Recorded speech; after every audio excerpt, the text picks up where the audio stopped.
नमस्कार दोस्तों, मैं अल्पेश जोशी का फिर आपके बीच में एक नया हस्तरेखा का वीडियो लेके। और आज का हमारा टॉपिक होगा अचानक मृत्यु के योग या अचानक डेथ के योग किस तरीके से बनते हैं। आपने देखे होंगे कई बार जो अपनी जन्म पत्रिका होती है, कुंडली होती है, जो हॉरोस्कोप होती है, उसमें अपने आयु के बहुत अच्छे योग होते हैं। पर कई बार अपन जब कुंडली देखते हैं, हम कहते हैं इस व्यक्ति की तो बहुत अच्छे आयु के योग थे, तो ये अचानक से इस तरीके से हार्ट अटैक से, कई बार आत्महत्या से, कैसे ऐसे व्यक्ति ने मृत्यु कर ली। तो अचानक जो घटनाएं होती है वो राहु में होती है।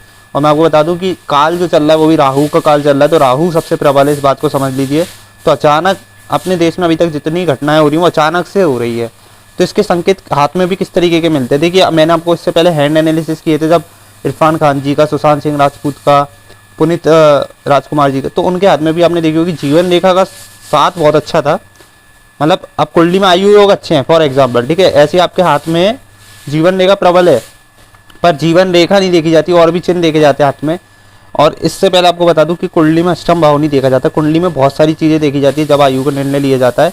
इसी तरह से मैं आपको एक चीज़ बोल दूं कि अगर मान के चलिए आपकी जीवन रेखा पे राहु रेखा का इफेक्ट ज़्यादा है, तो ये व्यक्ति की आयु को कम करने के काम करती है, और कहीं ना कहीं उसको दुर्घटनाएं, चिंता, कुछ ना कुछ परेशानी देगी, और बहुत बड़ा ट्रबल होगा, छोटा मोटा नहीं आता। जो लोग राहु रेखा से गुजरे हैं, आप उन्हीं से पूछिए कि उन लोगों को किस तरीके का इफेक्ट मिला है जीवन में।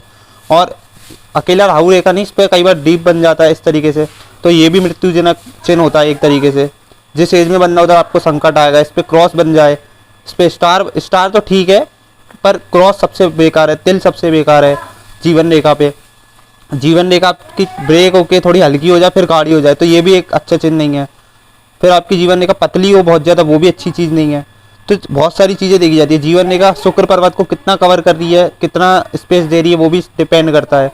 जीवन रेखा कितनी सर्कल है, उस वो भी डिपेंड करता है। जीवन रेखा में कितनी गहराई है, जीवन रेखा 2 मुखी है, 3 मुखी है, वो भी डिपेंड करता है। तब जाके एक आयु का निर्णय लिया जाता है। और इधर रेखा भी देखी जाती है, और गुरु पर्वत और शनि पर्वत पे भी ध्यान दिया जाता है। मैं आपको एक चीज़ बता दूँ, और अंगूठा भी व्यक्ति का देखा जाता है।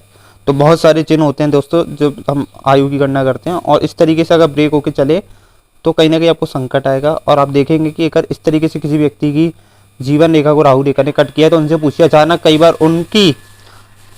उनको एक्सपेक्ट नहीं था, कि उनको लगता था उनकी आयु अच्छी, बस सडनली उनकी किसी न किसी बेवजह से उनकी मृत्यु का उनको सामना करना पड़ सकता है। तो ऐसा हो सकता है, चांसेस बनते हैं 90%। और वो भी काल, आप देश काल परिस्थिति लगा लो, तो मैं इस बात को झूठ नहीं बोलूंगा कि आप देश काल परिस्थिति लगा सकते हैं। काल कौन सा है? राहु काल है, तो राहु सबसे प्रबल है, तो राहु का इफेक्ट सबसे ज्यादा आएगा ना, अचानक होने वाली घटनाएं बढ़ेंगी। तो मैं आपको इसका सिंपल लॉजिक से समझा रहा हूँ। अगर वीडियो अच्छी लगी तो लाइक करना, शेयर करना, चैनल पे नए तो चैनल को जरूर सब्सक्राइब करें।